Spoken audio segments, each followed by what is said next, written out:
Good afternoon, traders. This is Christian Farmer, Semiconductor Trader Group, and this is your end of day recap for Thursday, July 13th.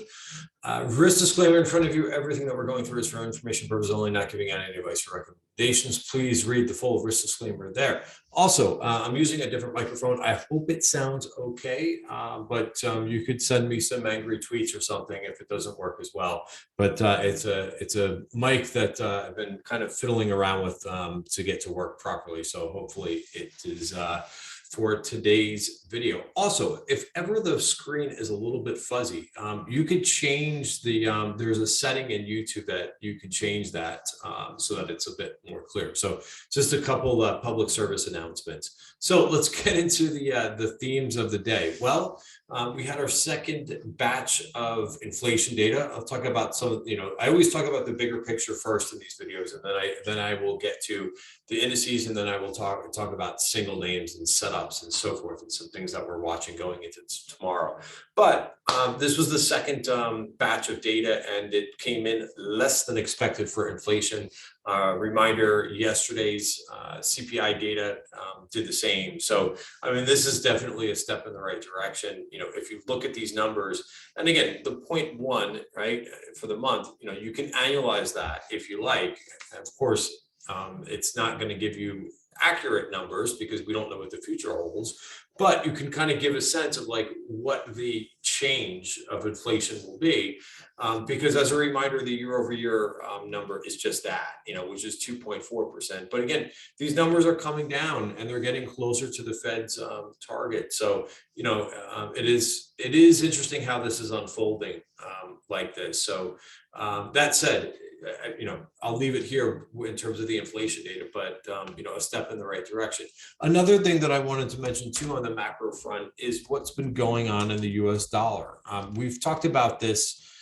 We talk about this in the pre-market session every day at Macroeconomic Trade Group, but and I've also made mention of a couple times this week. But I mean, this has been a big move down in the US dollar. So why is that important? Well, because usually when the dollar is going up, it can mean more of a risk-off environment. So a lot of the times what I tend to look for when we're watching the price action, again, I'm a trend trader and I concentrate mainly on price action. However, if I can get some clues from some other things, what breadth is doing, what the VIX is doing, what the dollar is doing, what rates are doing, right? If there's some type of divergence, we'd like to get a little bit of a heads up when something is not acting right. One of those things, and I talked a lot last week about interest rates. When interest rates are moving up, that's a headwind for equities.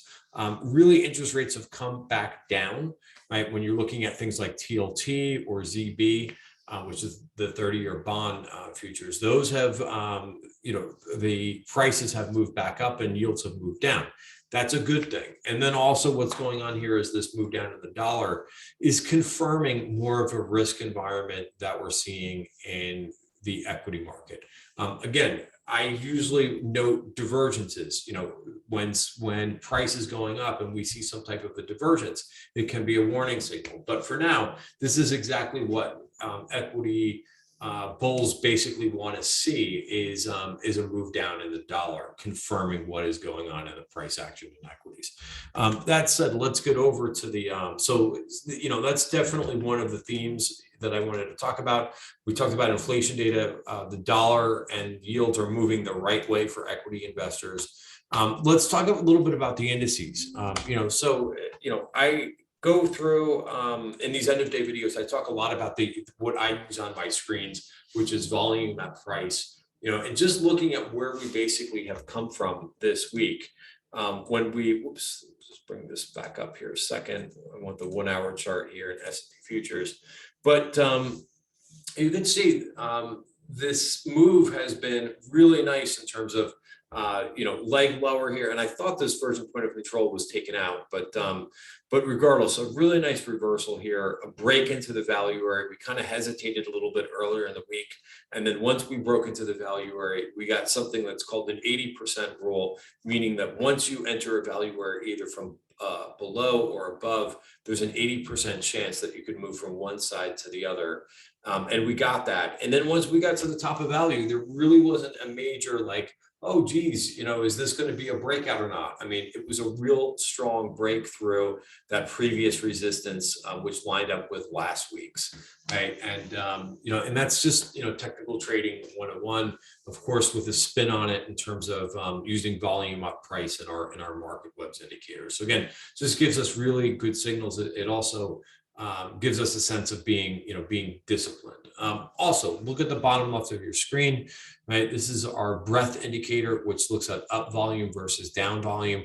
That has been also confirming what we've seen in the price action this week. There's been strong breadth just about every day this week. And, so there's not been much to really complain or, these things kind of, we talked a little bit about this. I got some feedback from members today saying, hey, I didn't think that the market was going to go up as much as it was.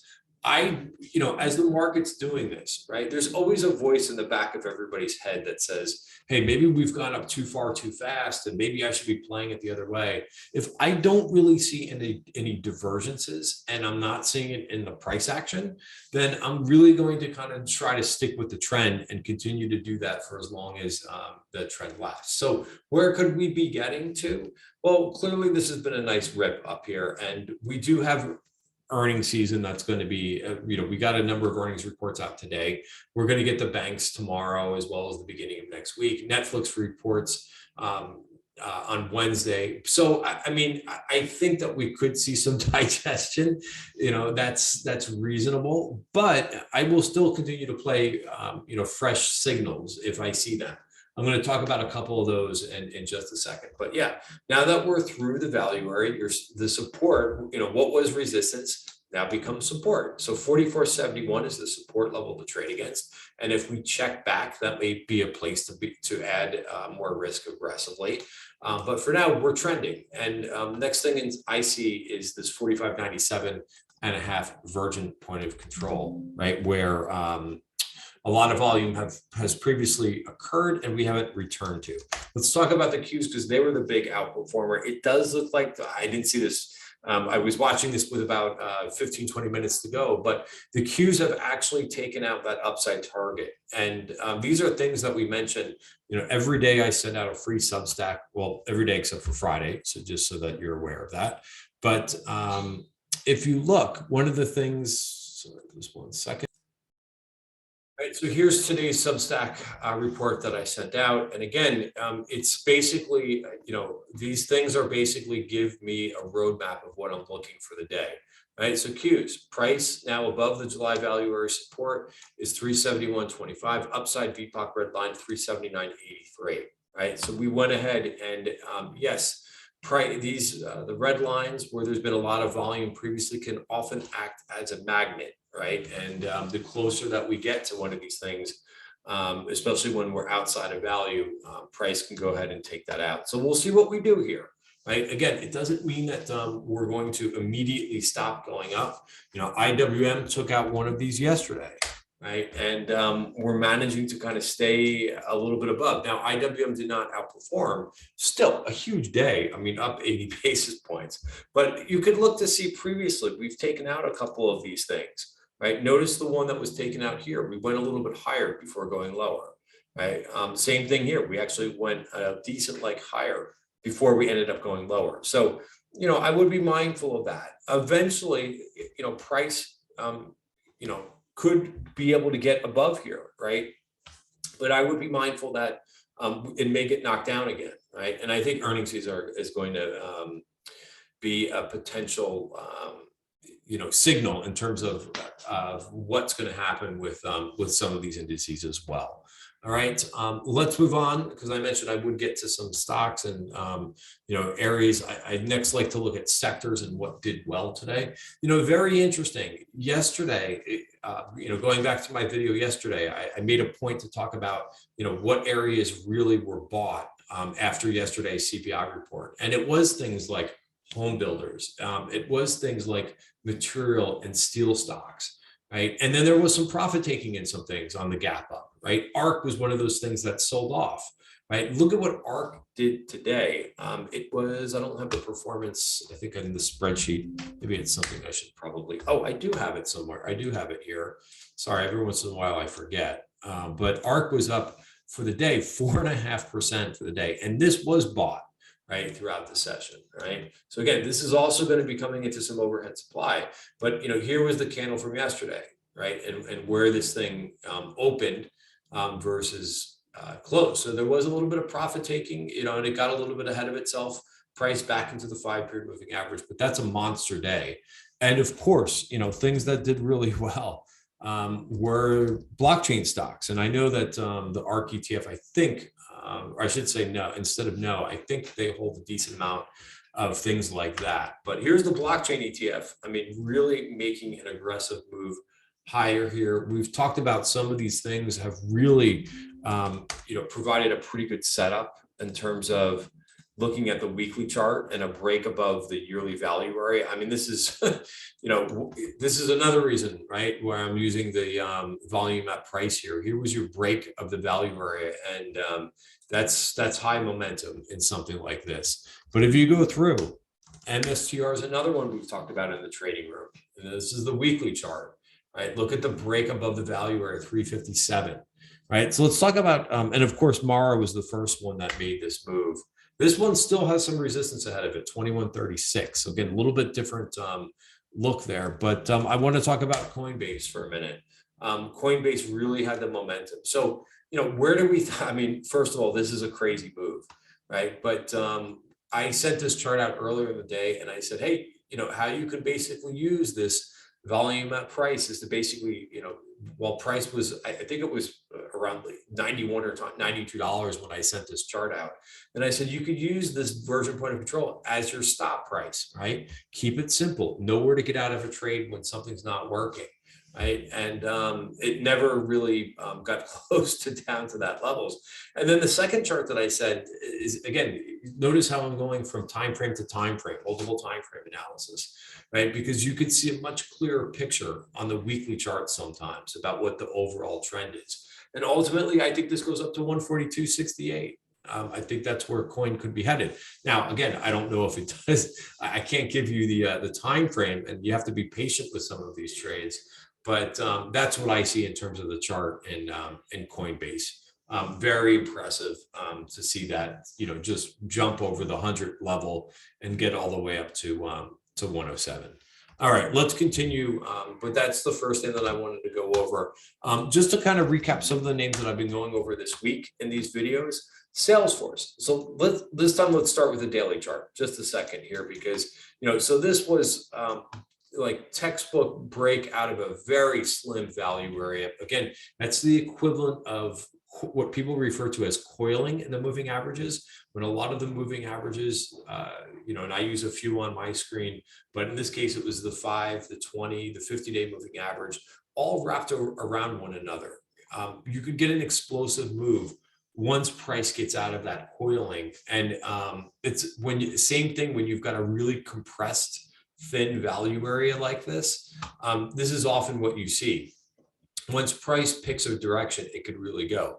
And then we use this 220 level, 230 level as our upside target.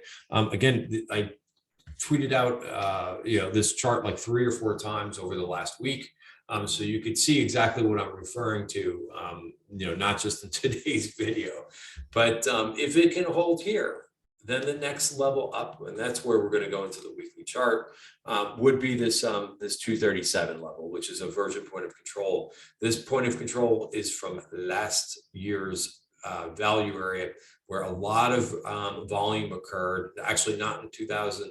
This is the 2022 value area, but it arises from the price action from 2021. That's where Salesforce, in my opinion, could be going. Also, another name in this space, which I like a lot, is and I own this name in the TTG trend portfolio, which is HubSpot, right? Also similar type of bottled up price action and extending out of the value area. We might as well continue with a couple other names in the software space. NVDA, right? So here's a good example. Took out this version point of control, came into the 20-day moving average and is bouncing nicely.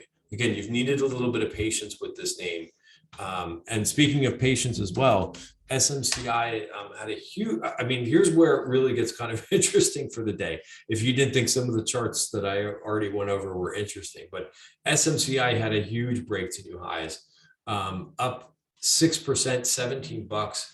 I've thought this one got a little bit difficult because we saw a lot of days last week where the stock would open up and it would run about $2, $3, $4. And then it would stop, in the first hour of the session and kind of give it back. But the thing, the main thing here was that the trend was never really broken. It came back and tested the 20-day moving average. And, it had a couple ugly looking candles in here, but the short-term trend was never broken. And that's out to new highs. I also have a small weight in the TTG trend portfolio. And that's the way I've been able to hold this one and not get shaken out, is just to not to look at it every day. Right. Sometimes that helps with really volatile names, is that you just don't, you try not to micromanage the position. And I look at my TTG trend portfolio, which at this point has about 50 names in it. And I just, I try not to overmanage and keep some things as a low weight. So this way I can just keep them in there and realize that even if there's a down day in them, they're not going to really affect the overall portfolio that much. And of course, then I watch if anything changes. All right. There's another one that woke up today, Tesla, right? Tesla's been, digesting, and this is quite normal after a big move. You just have to be patient. And, this thing gapped higher when they had deliveries, and then it's kind of settled back. Notice that it perfectly held the top of value. And I started a position in this the other day, and I actually added to it a little bit today. Ultimately, I'm looking for a move up to this 288 level, which is the version point of control. And that's another $11. Again, that's short term. Longer term, which I've showed this chart many times over the last few months, but ultimately I think it can go up to 320. Right. Notice that the bullish 80% rule is in effect for this value area. So we're looking for a move all the way from one side of the value area to the other. Let's go over to the semis group. This was really nice. This is something that I got long. We've noticed that there was bullish price action in price activity in SMH, SOXL, and a few other of the semi names. But again, a little bit difficult with the gaps. Right. And of course, this is, from the inflation data that we got this week, but it definitely moved in the right direction here, broke the value area and kept going. I took some more profit targets in this today. Again, trimming a little bit into strength. But if you go through some names, we'll start with the big guy. NVIDIA, look at the candle on this thing. And again, it's been kind of quiet over the last week. It started to make the move higher yesterday, and it broke through the value area out to new highs. Another one that everybody keeps talking about is AMD. Again, I would rather stick with the leader, but AMD could start to see a move here. Notice that it just got inside the value area by the end of the day today. So 115 is your level to trade against, right? And also what I would be watching for, again, so if you're not in this one, I don't think you missed anything in terms of, the price action. Look at the price action over the last 3 weeks. It hasn't done anything. So you haven't missed anything. What I would be watching for is a move over 116, right, out of the value area for the week, right? And then maybe this can begin to kind of trend through the value area. And 120 could be the point of control, could be an area that you target in the short term. What else do I have on my list? Another name that I really haven't traded too much recently. I traded it I want to say 6 months ago. But look at this ALGM. Really big price, really big move today, out to new highs, up 9%. So again, just a lot of momentum coming back into this into the semiconductor group. ACLS also is another small cap not biotech semiconductor that I like. And just a few names I'm going to, as we're getting to the end of the video. First of all, I always just mention this very briefly here, but if you want to be a new member of Tribeca Trade Group, use the coupon code TTG 2023.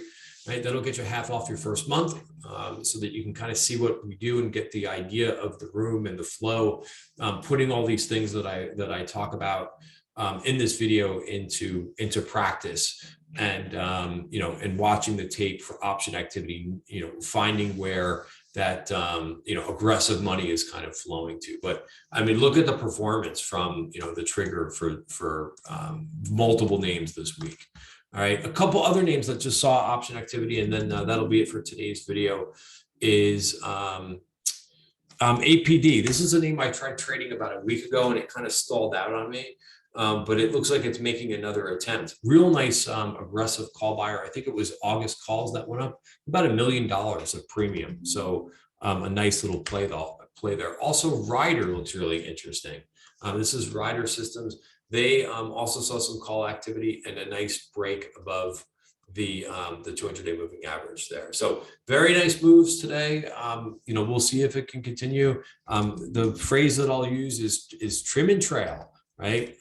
You know, trim some of your profits, keep a trailing stop, move that trailing stop up so that you can continue to kind of let some of your trades profits run for you. Right. And then, of course, if you get a downside alert, you know, as long as you're putting that trailing stop in, then you know, if the momentum is starting to change on you. Guys, have a great night, and hope to see you in the training room tomorrow morning for our pre-market session, which starts at 9:10 every morning.